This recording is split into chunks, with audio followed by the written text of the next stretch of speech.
Europeans have always erased science. They didn't bring science to the world. They brought standardization by suppression. A global system where science only counted if Europe said it did, because what couldn't be claimed, renamed, or patented was marked as myth, was banned, or burned. They didn't discover the stars. They renamed them. Babylonian astronomers active by 1800 BCE recorded planetary movements on cuneiform tablets. These exact observations formed the basis for Greek astronomy. Hipparchus and Ptolemy used Babylonian eclipse data, but Europe teaches their names as original scientists. The Maya tracked Venus's synodic cycle, or 584-day pattern, to astonishing precision using the Dresden Codex, which was nearly destroyed by Diego de Landa in 1562. Their system was more accurate than the Gregorian calendar that Europe introduced in 1582. Dogon people of Mali described Sirius B as a dim, dense companion star before it was telescopically confirmed by Western astronomers in 1862. French anthropologists dismissed their claim until forced to concede its accuracy 100 years later. Chinese astronomers cataloged sunspots, supernovas, and comets for centuries. In 1054 CE, Crab Nebula event was described in Chinese and Islamic sources, completely ignored in European records until rediscovered by telescope. Europe didn't explore the sky. They overlaid it with Latin and then pretended they were there first. They didn't invent numbers. They stole algorithms. The number 0 first appears in Indian texts as early as 628 CE in Brahmagupta's Brahmahas Vudasiddhanta. 0 enters Europe 500 years later via Arabic math texts, where it's labeled new. Algebra derives from Muhammad ibn Musa al-Hawahimi's 9th century text, Kitab al-Jar, which introduced balancing equations and solutions to quadratics.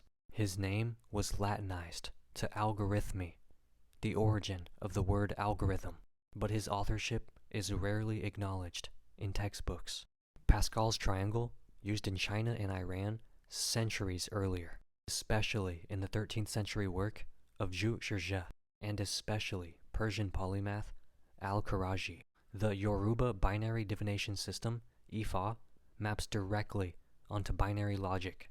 No Western scientist recognized this until post-1960s anthropology. They didn't cure the world. They criminalized the healers. Ayurvedic surgery was already treating cataracts and conducting C-sections in 600 BCE. The British outlawed Ayurvedic practices in 1833, replacing it with European hospital medicine despite poorer rural outcomes. Ancient Egyptian surgical texts like the Edwin Smith Papyrus around 1600 BCE include antiseptics, splints, and diagnoses. Europeans rediscovered these methods thousands of years later and claimed novelty. African inoculation against smallpox was documented in 1716 when Onesimus, an enslaved African person in Boston, described the technique.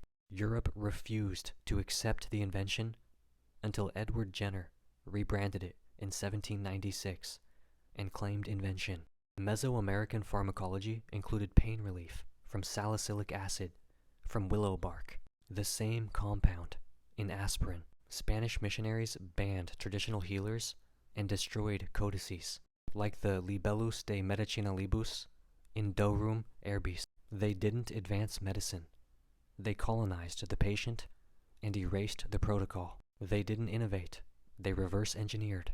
Benin City, Nigeria, had streetlights, underground drainage, and engineered earthwork in the 1400s.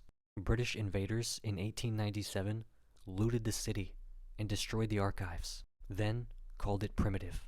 Great Zimbabwe, built between the 11th and 15th centuries, features mortarless stonework over 11 meters high. European archaeologists in the 19th century refused to believe that Africans built it and attribute it to Phoenicians instead. Peru's Capac Neon, or the Inca Road, over 25,000 miles of roadways with suspension bridges and mountain tunnels, predates Roman concrete.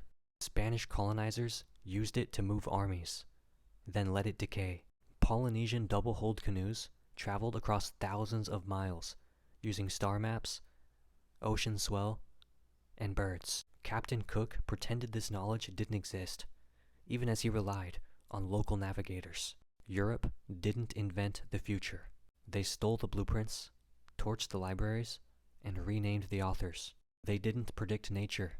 They ignored balance. Aboriginal firestick farming used controlled burns to prevent megafires and regenerate ecosystems. Europeans banned the practice, calling it wasteful, until recent science confirmed its precision. Islamic water engineering developed qanats, underground aqueducts that sustainably irrigated dry land.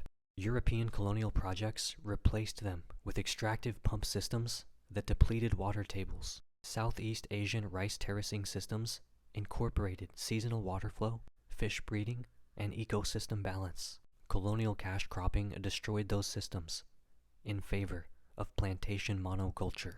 African metallurgy, including preheated blast furnaces in Tanzania's Haya people around 1st century CE, produced carbon steel 1,000 years before Europe reached that level. Europe's science was never about balance. It was about control, not symbiosis, but subjugation. What they couldn't patent, they burned. The myth of European scientific genius was not built on discovery, but on erasure, renaming, and repackaging. They didn't build science. They built a monopoly, a system where only what passes through their languages, labs, and legal codes counts as knowledge. Everything else erased, illegal, mythologized, or looted for parts. Cope.